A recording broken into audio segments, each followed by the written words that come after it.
உலகெங்கிலும் இருக்கும் ஸ்ரீ குபேரன் டிவி நேயர்களுக்கு வணக்கம். நான் உங்கள் வாழ்வியல் ஜோதிட கலைமணி கிருஷ்ணகீர்த்தி பேசுகிறேங்க. நேயர்களே, நாம் இந்த பதிவில் ஏப்ரல் மாத ராசி பலன் ஒவ்வொரு ராசிக்கும் பார்க்க இருக்கிறோம். ஏப்ரல் மாதத்தில் என்ன ஸ்பெஷல் அப்படின்னா 3 பெருங்கோள்களின் பயிற்சி இருக்குது. ஒன்று குரு பயிற்சி, அது 13ஆம் தேதி நடைபெற இருக்கிறது. அடுத்து ராகு கேது பயிற்சி 12ஆம் தேதி நடைபெற இருக்கிறது.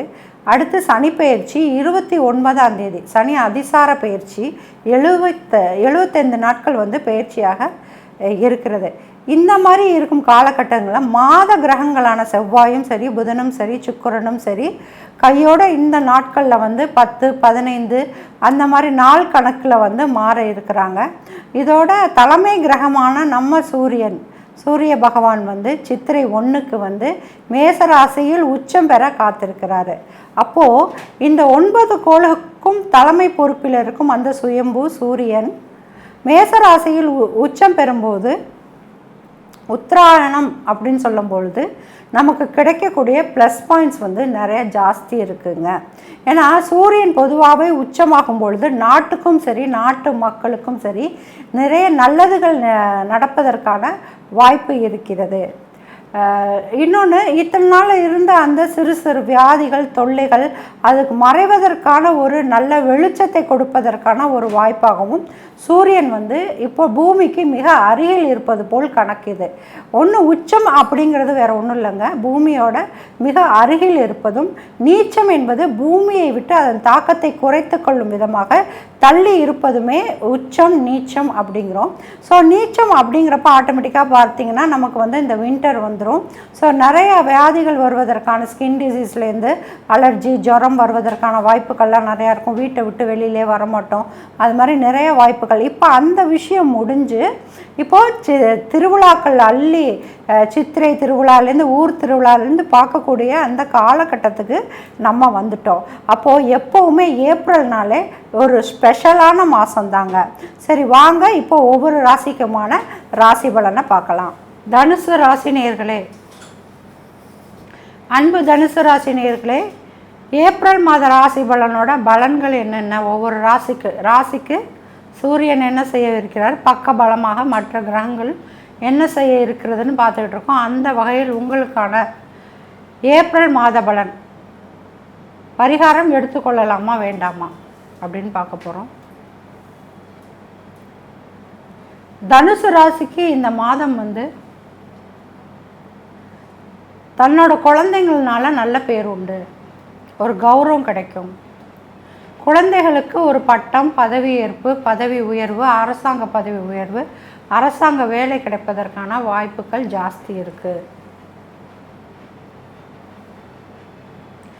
உங்களோட பண வரவு, நிதி நிலைமை நன்றாக இருக்கும். இத்தனை நாள் பட்ட கஷ்டத்திலேருந்து சற்று பொருளாதார மேன்மை கண்டிப்பாக கிடைக்கும். எந்த வகையிலாவது சொத்து வாங்குவதற்காக ஆசைப்பட்டுக்கிட்டு இருந்தீங்கன்னா இந்த மாதத்தோட முடிவில் அதற்கான சப்போர்ட்டு, பண வரவு, இல்லை நீங்கள் தேடிட்டு இருக்க இடம் திருப்திகரமான ஒரு இடத்துல இருக்கிறது அப்படிங்கிற மாதிரினா ஒரு சுப செலவுகள், பொருளாதார மேன்மை, பொருளாதார வரவு, பொருளாதார லாபம், அதே சமயம் சுப விரயமும் கண்டிப்பாக உண்டு. முயற்சி செய்யும்போது 1க்கு 2 கொஞ்சம் செலவழிக்கிற மாதிரின ஒரு பிம்பத்தை இந்த மாதம் ஏற்படுத்தும். அது உங்களுக்கு நல்லதாக அமையும். உங்களுக்கு தொழில் முன்னேற்றம் கண்டிப்பாக உண்டு. அதே சமயம் விரயம் சுப விரயமாக கண்டிப்பாக உண்டு. தொழிலில் சிறு முதலீடு போட்டு அந்த முதலீடை உடனடியாக லாபமாக மாற்றக்கூடிய ஒரு நல்ல காலகட்டமாக இந்த மாதம் அமையும். அரசாங்கத்தினால நான் ஒரு சப்போர்ட் எதிர்பார்த்துக்கிட்டு இருக்கேன், ஒரு சைன் பண்ணால் போதும் என் வாழ்க்கையே மாறிடும் அப்படின்னு நினைக்கிறவங்களுக்கு இந்த மாதம் ஒரு வாய்ப்பாக அமைவதற்கு கடவுள் அருள் புரிகிறாரு. வண்டி வாகன சொத்து சேர்க்கை உண்டு. ஆடை ஆபரண சேர்க்கை உண்டு. வருவாய் உயர்வு உண்டு. குடும்பத்தில் ஒற்றுமை கண்டிப்பாக இருக்கும். 2ல் சனி இருக்கும்போது எப்படி இப்படி சொல்கிறீங்க? 4ல் குரு இருக்கார் இல்லையா, ஆட்சி பெற்று இருக்காரு. அவர் 10ஆம் ஸ்தானத்தை பார்க்குறாரு. அப்போ கர்மஸ்தானம், ஜீவனஸ்தானம், தொழில் ஸ்தானம் மேம்படும். பெரும்பாலும் இந்த விஷயம் வந்து ரொம்ப நாளாக தனுசு ராசிக்கு இல்லாமல் இருந்ததுனால மட்டுமே குடும்பத்தில் ஒரு சண்டை சச்சரவு வந்த வண்ணம் இருந்துச்சு. இப்போது இனிமேல் அது சரியாக போயிடுச்சு. அப்போ குரு பார்வையால் கிடைக்கக்கூடிய கோடி நன்மைகள் உங்களுக்கு கிடைக்கிறதுக்கான வாய்ப்பு இருக்குது. 11ஆம் பாவமும் வலுப்பெறுது. அப்போ 10ம் 11ம் வலுப்பெற அப்புறம் எதுக்குங்க கவலை? 2ஆம் திருமணம் நடைவதற்கான வாய்ப்புகள் இருக்குது. சொந்த மாமன் வீடோ அத்தை வீட்டிலோ திருமணம் ஆகக்கூடிய வாய்ப்பு இருக்குது. தந்தையார் வழி தாயார் வழி சொத்துக்கள் வருவதற்கான அனுகிரகம் இருக்குது. தாயார் தந்தையார் மாமனார் மாமியார் உடல்நிலையில் முன்னேற்றம் வருவதற்கான வாய்ப்பு இருக்குது. குலதெய்வ அனுகிரகம் இருக்குது. குலதெய்வ கோயிலுக்கு ஒரு வாட்டி போயிட்டு வருவீங்க. வெளிநாட்டில் இருந்தீங்கன்னா தாய் பாசம் ரொம்ப இழுக்கும். தாய் மண்ணுக்கு எப்படா வரணும்னு ஒவ்வொரு நாளும் கழியும். வெளிநாட்டிற்கு எந்த நோக்கமாக சென்றீர்களோ சற்று பரிகாரம் எடுத்துக்கொள்வதன் மூலம் அந்த ப்ராஜெக்டுகள் கைவர வாய்ப்பு இருக்குது. அதாவது வேலை விஷயமாக நீங்கள் வந்து ஒரு கம்பெனி கீழே வேலை செய்கிறீங்க, பார்ட்னராக இருக்கீங்க அப்படின்னா கண்டிப்பாக பரிகாரம் எடுத்துக்கொண்டு அந்த தொழிலை வந்து கைவர கொண்டு வர வாய்ப்புகள் அதிகமாக இருக்குது. என்ன பரிகாரம் எடுத்துக்கொள்ளணும்?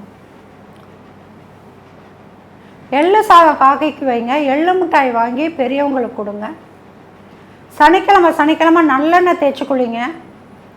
வீட்டில் உள்ள வேலையெல்லாம் இழுத்து போட்டு செய்யுங்க. ஆண்களாக இருந்தாலும் பரவாயில்ல. ஜாமான் வளர்க்குறது, பாத்ரூம் கழுவுறது, வீடு கூட்டுறது, குப்பை கொட்டுறது, அப்படி வேர்வை சிந்தும் வேலை செய்யுங்க. காலுக்கு நல்ல வேலை கொடுங்க. எங்கே போனாலும் நடந்து போங்க. பெருமாள் கோயிலுக்கு நடந்து போங்க. வசதிகளை தவிர்த்து விடுங்கள். இப்படியெல்லாம் ஒரு பரிகாரம் செய்யும்போதும்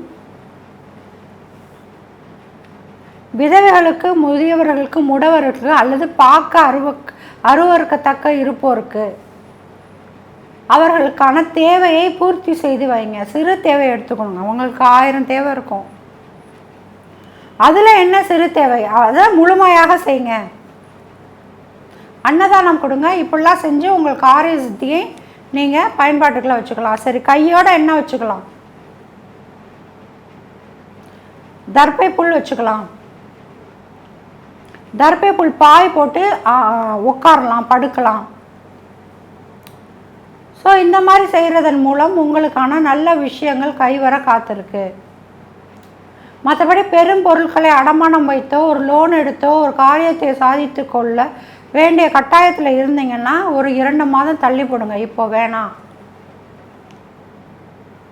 லோன் எடுத்து வண்டி வாங்குறதெல்லாம் வேணாம். கையில் காசு இருந்தால் வாங்குங்க, இல்லை பேசாமல் இருங்க.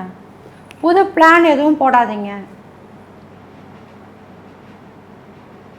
நல்லா ஆழ்ந்து யோசிக்கிறதுக்கு திட்டவட்டமாக அறிவுரை கொடுத்து உங்கள் அறிவை மேம்படுத்தி காட்டி உங்களோட முன்னேற்றத்தை நீங்களே பக்கபலமாக உயர்த்தி கொள்ளும் ஒரு வாய்ப்பில் இருக்கீங்க. அழகாக முன்னேறுங்கள். அப்போது திருமணம் ஆகாதவர்களுக்கெல்லாம் திருமணமாகவும், குழந்தை பாக்கியம் உண்டு, பொருள் விரயம் உண்டு, பொருள் செலவு உண்டு, சுப செலவு உண்டு, தனலாபம் உண்டு, ஆயுள் பலம் உண்டு, குழந்தைகளால் நற்பெயர் உண்டு. ஆக இந்த மாதத்தில் வந்து உங்களுக்கு 80% நன்மையே. சிறு தடைகள், புதிய பிளான்கள், புதிய அகலக்கால் வைக்கிறது, புதிய முதலீடு இதெல்லாம் தவிர்க்கிறது நன்மை. பரிகாரம் எடுத்துக்கொள்ளுதல் இன்னும் சிறப்பை தரும். உங்கள் ப்ராஜெக்ட் கைகூடி வருவதற்கான ஏற்கனவே பாதி பண்ணியாச்சு, அதுக்கு இன்னும் ரிசல்ட்டே வரல, அப்படி இருக்கிறவங்க மட்டும் இந்த பரிகாரம் எடுத்துக்கோங்க. புதுசாக யாரும் ட்ரை பண்ண வேணாம். நன்றி நேயர்களே. ஸ்ரீ குபேரன் டிவியை பார்த்தமைக்கு நன்றிகள். மேலும் இது போன்ற தகவல்களை தெரிந்து கொள்ள ஸ்ரீ குபேரன் டிவியை சப்ஸ்கிரைப் செய்யுங்கள். மறக்காமல் பெல் ஐக்கானை கிளிக் செய்யுங்கள்.